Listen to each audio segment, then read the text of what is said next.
এলা, একটু সময় হবে? তোমার গলায় এমন সুর কেন? কি হয়েছে?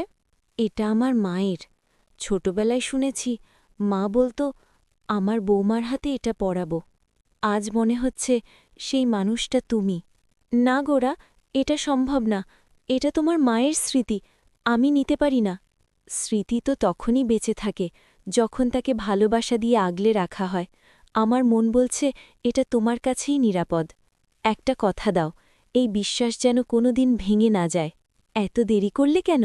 বাড়িতে সবাই প্রশ্ন করে, আমি আর মিথ্যে বলতে পারছি না। তোমাকে আর বেশিদিন লুকিয়ে থাকতে হবে না, আমি শুধু তোমাকেই ভালোবাসি। সত্যি? তাহলে এলার সাথে এত ঘনিষ্ঠতা কেন? ওটা নাটক। এলার জীবনটা শেষ করতেই আমি এই খেলাটা খেলছি। আমি শুধু তোমাকেই বিয়ে করব, কেউ আটকাতে পারবে না। সেনবাড়ির মেয়েদের দিয়েই আমি আমার সব লক্ষ্য পূরণ করব, তারপর কেউ আমার নাগাল পাবে না। ঠাকুর, আমি যে ভুল করেছি তার শাস্তি কি সারা জীবন বয়ে বেড়াতে হবে? পিসুমণি এত কষ্টে কেন? কি সেই পাপ? কে? কেউ আছে? তুমি আবার ময়নাকের সাথে ছিলে? হ্যাঁ, ছিলাম। তাতে তোমার কি? ময়নাক ভালো ছেলে নয়, আমি ওর চোখে ভরসা দেখি না। তুমি শুধু আমার সুখ সহ্য করতে পারছ না, আমি ময়নাককেই বিয়ে করব। আমি তোমার দিদি, তোমার ক্ষতি হোক সেটা চাই না। তাহলে আমার পথে দাঁড়িও না।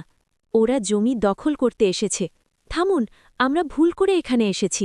একজন গোরাকে ধাক্কা দেয়। এলা তার সামনে দাঁড়িয়ে পড়ে।